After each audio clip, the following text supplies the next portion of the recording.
Okay. Hi and welcome guys to my presentation on the Nigerian games industry. We'll be looking through the eyes of the industry. No, sorry, we'll be looking at the eyes. We're looking at the industry through my eyes. Sorry. That's basically just what I want to say. And I'll be guiding you along. Basically, I'll literally be your bus conductor on this journey into the games industry. So please follow me.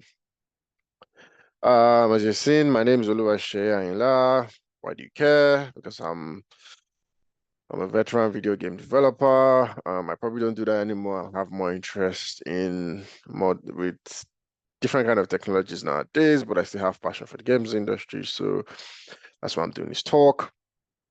Um, but while I was at least still making games actively, I started doing that in 2013. My first company was Kulia, and then I joined GameSoul, and then I worked for Malio. So basically, I've worked for like three of the most important game companies in the history of the game industry in Nigeria. I've also helped like a couple of indie studios push out their first game, and contributed here and there wherever I can in my quota. My like noticeable games, the ones that you may have heard of, hopefully. Masai was a wonderful hit on the Windows Phone. Was a 2D Infinite runner. Well loved in Asia. Giddy Run, a local game that was available on the MTN Game Plus store. You might know it. Anointed was a Christian game. Took the waves one time. And then What King? Probably the most recent game from Malio Games, and I'm currently doing well. Like I said, I was passionate about the industry, so once in a while when I had the chance, I blogged or I chronicled events that happened basically. And that was like my passion project. I was doing it when I had free time, while I was working freelance. But I was basically trying to spotlight, you know, people in the industry, key stakeholders, cover news, cover events, just trying to make sure like we're out there as much as possible. That's like a brief introduction of me. Um, in in this presentation, we're just going to be talking about like origin trends and milestones. I could have covered a lot, and I probably wanted to cover a lot, but this is just an introductory course. You probably have more sessions when you partake in other sessions in Comic-Con. So we're just talking about like the origins, trends, and milestones. We won't go in deep into them. So we just familiarize yourself a bit. So probably like origins of what I call underground development is probably that has to do with like Chop Up and GameSol. So Chop Up on the left, that's Bayo Pudikombi. So he created like the very, very first version of Danfo. If you ever had a chance to play Danfo Reloaded, it was on the I think Nokia OV stores, but the very first version I think he created on 2007 on the Nokia Series 40. Bayer later partnered with Zubair to launch Chop Up, which was formerly known as Pledge 51. I think in 2011, they won Nokia for Millions competition. So that's nice, is what you mentioned. On my right is Gameso, Abiola Olaniro. He won the Microsoft Imagine Cup in 2010 with a game. Then I think he also submitted a game to the Samsung competition apps in 2011. And he won that also with a game, I think, in the edutainment category. From then, it sprung off. He launched GameSo Mobile Game Studio and continued to do wonderful things from there. That's just like a brief summary of like the underground development. Technically, game development started in 2012, but this is like pre-2012 era, right? I mean, 2012 era was literally when Malio, Kuluya came into bid, right? But I'm just giving like a lowdown on what might have happened before. So we go on, we touch on like on some other origins. On my left, you will see Titi Tilapia playing, one of the very first PC games. This was 2012, if I remember. The team that created it did so when they met in a game jam, sorry, at a game jam, right? And they got their vision to be able to create Titi Tilapia, and it was the first publicly available PC game, right? Now, compared to what I would say, I don't know whether it's the most anticipated game, at least, but at least for me on PC, it's probably one of the most anticipated games for me. I don't even know where it's going to come out. Right now, right? They're using Unreal Engine 5 to make that game. It is looking gorgeous. The gore is just tremendous. Like this is 2012 compared to like 2023 right now. Right. So there's like 10 years of growth and 10 years of evolution. And I really just wanted to iron that. I'll wait a while so you can see the gameplay of Titi Tilapia while it's loading, and after I'll move on.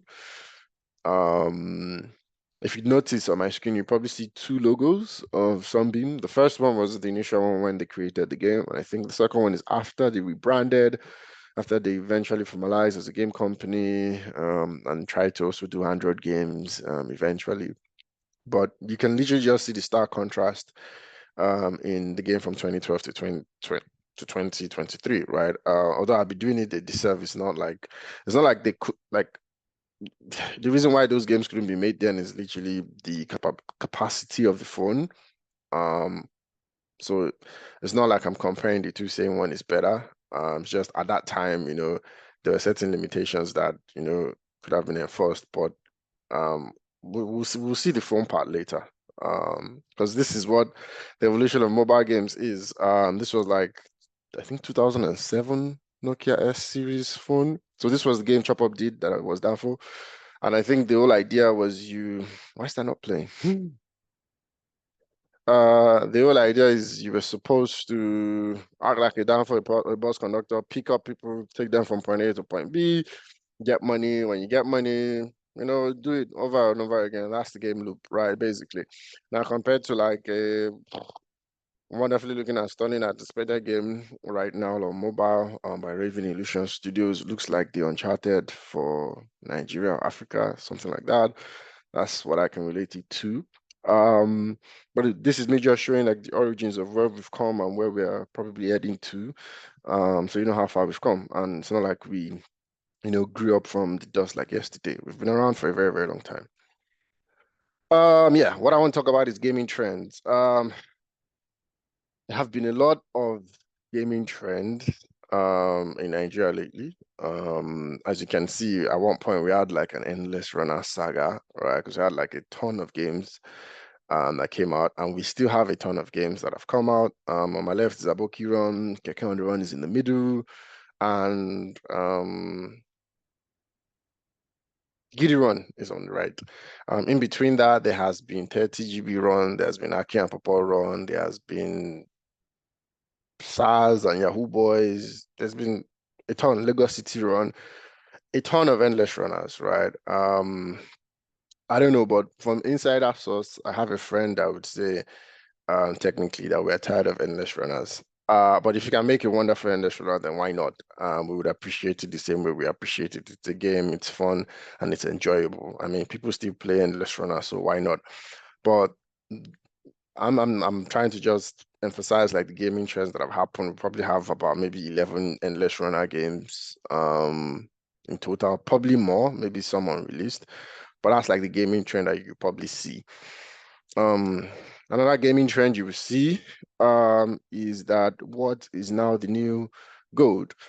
Basically this happened after Game Dev the NG did a blog post on Ninja World hitting 1 million downloads. We don't take credit for Ninja World hitting 1 million downloads, but at least I'd say I'd want to take credit for the rise in the number of world clones that have eventually come out. I think at the time before Ninja World hit 1 million, there were about like just 3 or 4. Right now, there are about like 12. There's YJ, there's What Africa, there's Chopper, I mean, there's What King, there's What Fire, there's a lot, right? You just go to your app store, type what, and you see all the variety of what clones that you can see. There'll probably be what more what clones in future, but right now it's probably like the most, I don't know, maybe I give like the most cloned game or yeah, the most cloned game, basically. Um, that's like the award. So you're under serious competition. So, I mean, of course, everyone making a game that is similar to that, is probably trying to compete on the same market, but in like in Nigeria, we've had like some real serious competition. I just probably just want to point out a few of them. So one of them is it's not really like a war, right? But just who's the bigger of the two, right? This was like 2012, Malio and Kulia. I didn't put that versus very well. However, right, this was like during the African themed games, right, where it was Flash enabled web games. And then Mali had a website with a couple of games. Kuli had a website with a couple of games. And it was almost like, who had media presence and who was probably building more traction. And there's more serious competition, I think, later on in like 2018 between uh, Carry Fest and Beast Mode Games. So the guys that did TQ Trivia. As you can see, I literally just got out their adverts, or at least the places where they use influencers to actually get more attention. And the games did pretty well. I think at least both of them. That's the one from Carry Fest Trivia and TQ Trivia. I think they got about close to 1 million, if not more. And they were doing pretty well. I probably I probably don't want to touch on a subject right now, but maybe I should just get into it. But you'll probably figure out that at least one of them or one of the two in terms of serious competition is alive to probably tell the day. If you eventually get it, let me know. But basically in terms of serious competition so far, this is what we've had. It's not like there hasn't been serious competition, but in terms of when you could say two people were going neck and neck, right? This is as far as it's gone. We've had like media spotlight from TV and also like newsletters.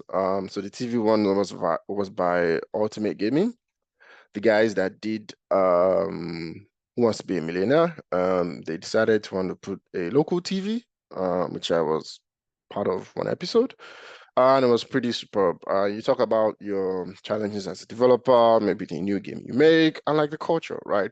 So there's a segment where there's that one where it's just gisting and you sit down in between and you talk and you just chat up, like talk about your life growing up as a gamer, basically. And then Enter for Africa, I did a wonderful series about like the opportunities and challenges in game developers and going interviewing people, talking about them, giving them a spotlight, giving them a space for them to actually really shine eventually, and talking about their games and talking about the things that they're creating, right? And the fantastic stuff that they're doing. So basically I wanted to highlight that. Those were the two that I that I really, really noticed. It's not as if they were no more, but those are the two that I'm just highlighting. In terms of conventions, wow. I think we've had a while. I don't want to say we have enough. We probably need room for more. But as you know, there's Comic Con. I'm doing this in Comic Con. There's also Africa Comic Con that came out of COVID. I was doing COVID, so it's a virtual meetup, but now it's getting more physical. So that looks interesting. There is or there was Wage. Wage was something that was very, very good because it was the whole West Africa Gaming Expo.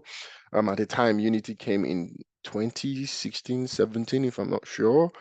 And we're looking forward to Wage. So at least there have been conventions in the past. Glad that Comic Con is still around today and African Comic and I hope that conventions will continue to go on so that developers can continue to come here and show their games and get visibility basically.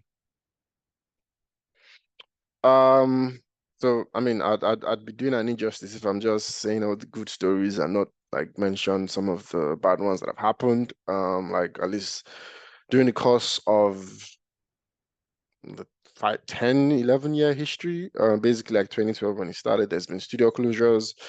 Kulia had closed and shut down and transitioned their team to Rock Studios. So some of the animation guys that had transferable skills went from Kulia to Rock Studios. So at least that was nice in a way, but sad to see Kulia go. Chop Up eventually bowed down in 2019. We're hoping to see a resurgence, but that hasn't happened. Game so not really died, but shipped away to Kenya. Sunbeam, nowhere. Avena, same thing. Closed. Twin Crown Studio closed. There are probably a lot more. I don't mean to be like a downer, but there are probably a lot more studios that might have closed up. But these are like the most significant ones. We're happy that studios are still up and trying to find revenue and stay afloat. Um, and we're happy that at least the industry is growing. But I just wanted to point that out. It's not all rosy, but it's not all just doom and gloom, basically. In between the industry's time, I think this happened like a couple of years ago, like 2, 3 years. Malia was able to partner with Google to train 300 developers, and I think they've been increasing that year on year. I think maybe last year was about 1,000 developers in Africa. So this is across Africa. This is crazy, right? So people in Nigeria, Ghana, Cameroon, Kenya, like just all around Africa, right? And we've seen newer developers come out, sprint out, and literally solving like, the skill gap that we have in game developers, because game developers are short, and we need a lot more in the industry to grow it. So definitely good work from Mali and Google there. Um, for Mama Art Instinct, that was like the very first Pan-African game. I think it was 5 studios that collaborated with that. So Malio, Letty Arts, K4, Usuku. Hopefully, I'm not missing one more person. Yeah. But like 4 or 5 studios came to make that game. That game looked brilliant, very African. You can see the art to the core. And really looks like your market. So those are like collaborations that happen that we'd like to touch on. A lot more are happening right now. And once they happen, of course, if I'm here again, I'll help you spotlight them and showcase them. We've also had like individual successes, stories, just highlighting a few. There's been a lot. So Honest Chronicle, um, very indie darling. I think it's from Kaduna or Jos. I keep on misplacing where that is, but he had a wonderful backing, wonderful community for his game Virago, outstanding community. He launched it on Steam. He did very well on Steam. And he launched it on iOS. Then literally just launched like the whole Virago series, her story, and the rest. And that's doing absolutely well. You should check that out. Tornado itself, of course, like one of the very first games to reach 1 million downloads. Followed after with Ninja Ludo. And I think his groundbreaking success on Android has just been a platform for other studios to like push through. Our one-time game so was doing fantastically well before Windows closed the Windows Phone store. And they were making wonderful success on Windows Phone with ads, right? They were hitting their revenue goals, they were growing, they were going into an animation studio, they had, e-portal deals with banks, right? But at least that was a success. Eventually they left Nigeria, but it is important to highlight those success, right? Those success stories that have happened. And that's what I'm doing, that's what we're doing. Um, Indie funding, yes. I think this happened basically last year. Like just as an indie, as a one-man person, it's especially when you have like this creative vision, it's hard for you to execute that vision without the right funding and without backing, right? And I think last year we've had like 2 serious backers. So one on the left is Brosoft, that's the Outliver game. It's currently out on Steam. You should try it. It's a wonderful game. You can see from the GIFs, it's looking absolutely awesome. Brosoft, like I think they really focus on survivor horror. So if that's your thing, you probably really like it, right? Deviant X, it's an upcoming game on Steam. If I didn't mention the Brosoft game is on Steam, so it's a PC game. Deviant X is another game. It's coming out on Steam. You can wish list it. Yes, on Steam. And literally support I'd say your favorite indie developers, but if you don't have one, then this can be a good starter for you. But basically check those game out, and give the developers feedback, whenever you can. At least not to mention, I have to mention some awards and recognition that we've had in the past. It's probably 1 year missing out, right? Which would probably be like the Unity certified developer. But um, I mean, apart from that incident, right? At least apart from that wonderful victory, and I'm not calling that incident. Incidents is really bad things. I think sometime in 2017, 16, I can't remember. But GameSol won, I think, the Future Africa Awards. I can't remember what category, but Abiola won, I think maybe it was Person of the Year, something like that. For the Future Africa Awards, that's a national award. Hugo won Guy of the Year award, Person of the Year. Then I think he won another award last year again, so that's wonderful. And then Chooks participated in a hackathon, a global hackathon, I think in 2020 during the pandemic, and he won best game. I couldn't find the game, and I'd love to show you the game. The game was fantastic. When I saw it, I was like, of course he had to win. But those are like some wonderful things that have happened in the industry so far, and it's absolutely just worth highlighting. So yeah, so I'll just recap. Based on the things I said, I talked about origins, talked about how, like literally how gaming started on the ground level, talked about the first game, how that game compares to now. Same thing with mobile. Talked about trends that we've seen in the gaming industry in terms of, infinite runners, most people, word clones. There are probably others that I haven't mentioned, right? Maybe you can message me after and say add one on the list. Milestones like awards and recognitions that have happened, success stories, not everything is rosy and good. There are like sad times eventually when like studio closes. I don't know whether that's a milestone, but I feel it is something we need to talk about eventually so we can all grow as a studio and as an industry all together. Next steps. I have given you a broad sort of introduction about like the gaming industry. Talked about studios, talked about key players, and basically you can understand more. You can find out more from Lagos Comic Con. You can learn more in understanding the games industry more. You can learn about emerging markets. If you're really into games, you can, attend the career session, the ones for getting a job and, improving your career. There are ones that are a little bit technical, which is VR game development. If you want to learn the nitty-gritty, or if you're just curious, or you could really learn about fundraising your game as an indie if you're an indie. Basically, learn more, attend more sessions, and that's it. Thank you very much. Thank you for giving me your time, and I hope you enjoyed the session.